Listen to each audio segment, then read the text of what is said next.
We're surrounded by all this incredible medical technology, but some of the most amazing advances aren't these giant, flashy machines. Nope, they're actually hidden materials working quietly inside our very own bodies. So today, let's dive into the amazing world of biomaterials. All right, this might sound like the beginning of a riddle. What on earth do these three things have in common? I mean, they all do totally different jobs, right? But they share this incredible hidden connection. First up, something that helps you see the world a little clearer. Yeah, a simple contact lens. It's just this thin little piece of polymer that most of us don't even think twice about. But it's actually material that's been specifically designed to live in harmony with one of the most sensitive parts of our entire body. Then you've got the classic dental filling. For well over a century, we've been using these special composites to patch up our teeth. It's another one of those daily interactions with an advanced biomaterial that we just completely take for granted. And finally, something that's literally a lifesaver, the stent. It's this tiny little mesh tube that holds a blocked artery open, keeping blood flowing. So what's the answer to our riddle?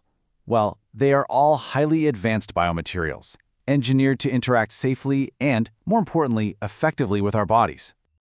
Okay, so that leads to the big question. What exactly is a biomaterial? Let's get a really clear definition on the table. Basically, when you boil it all down, a biomaterial is any non-living material that we use in a medical device that's meant to interact with our body. And that's a huge range, right? It could be anything from a big titanium hip replacement all the way down to sutures that just dissolve on their own. For the longest time, the main goal was just tolerance. Making sure a material didn't cause harm, didn't poison our cells, or kick off some massive immune response. But today, that's just the starting line. The new goal is all about active integration. And this brings us to a really, really key distinction. On one hand, you have biocompatible, which just means the body tolerates it. It's fine. But biofunctional? Oh, that's the real game changer. These materials are active participants in the healing process. They can send out signals to attract healing cells, they can release drugs right where they're needed, or even mimic our own tissue to encourage regeneration. They don't just sit there, they actually do something. So how in the world do scientists actually create these super smart materials?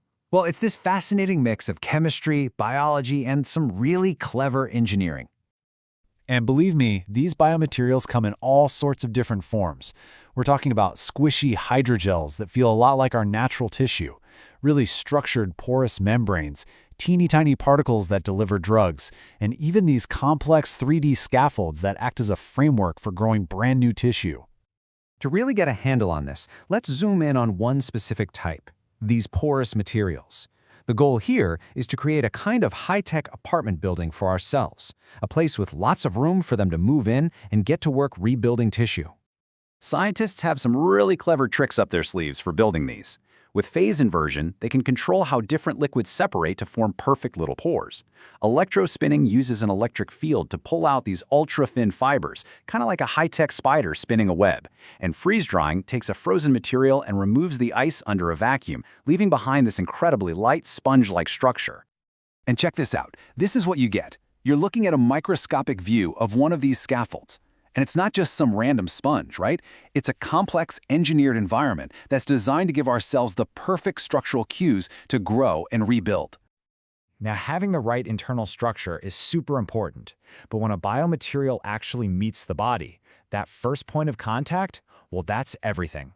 The real magic happens right at the surface. This quote just nails it. The inside of the material gives it strength, sure, but the surface is what actually talks to your cells. Think of it like the handshake between the device and your living tissue. And if that handshake is off, the body might just reject the implant completely. This slide really shows you what I'm talking about when it comes to scale. On the left, you've got the stent, the whole device. But on the right, that's what a single tiny cell actually experiences. That patterned surface isn't random at all. It's an engineered microtopography, designed to tell the cell exactly what to do, whether it should attach and grow or just ignore it. Using really advanced techniques like plasma coating, scientists can basically program these surfaces with specific goals. They can make an artificial joint ultra-slippery to cut down on friction, or make a catheter antimicrobial to prevent nasty infections. They can even design a stent to release drugs, or create a surface that actively attracts bone-forming cells. It's amazing. So, with all this incredible technology, here's the million-dollar question. how do we know it's actually safe? Well, the journey from a lab bench to a life-saving implant involves some incredibly rigorous testing. Before a material ever gets near a patient, it goes through some serious detective work. Scientists use these powerful tools and leave absolutely nothing to chance. Microscopy lets them see the surface structure down to the nanometer. Spectroscopy is like a chemical fingerprint reader, telling them exactly what the surface is made of. And mass spectrometry can identify the very first proteins from your body that glom onto the material, which helps predict how the body is going to react. And this isn't just a suggestion box, you know? All of this analysis is governed by super strict international standards, like ISO 10993. These regulations demand a whole battery of tests to prove a material is biocompatible, making sure it's not toxic, it won't cause an allergic reaction, and that it's safe for potentially lifelong use inside the human body. So, after all this incredible design and testing, where is this field actually heading? Well, this is where it gets really exciting. We're moving beyond just repairing and replacing things and into an era of true regeneration. And get this future isn't some far-off sci-fi dream. It is happening right now. Using advanced 3D printing, researchers are actually building these branched, vascular structures. This is basically the plumbing, the artificial blood vessels, that you need to supply nutrients to larger, lab-grown tissues. It's a huge step towards creating entire artificial organs. And look at this. You can actually see it in action here. Real, living cells colonizing a custom, 3D-printed scaffold. The material itself is just a temporary guide for growth. The ultimate goal is for that scaffold to safely dissolve away, leaving only new, healthy tissue in its place. We are literally talking about healing the body from the inside out. So, what's the big takeaway here? We've moved from materials that are simply tolerated by the body to materials that are active, intelligent partners in our own healing.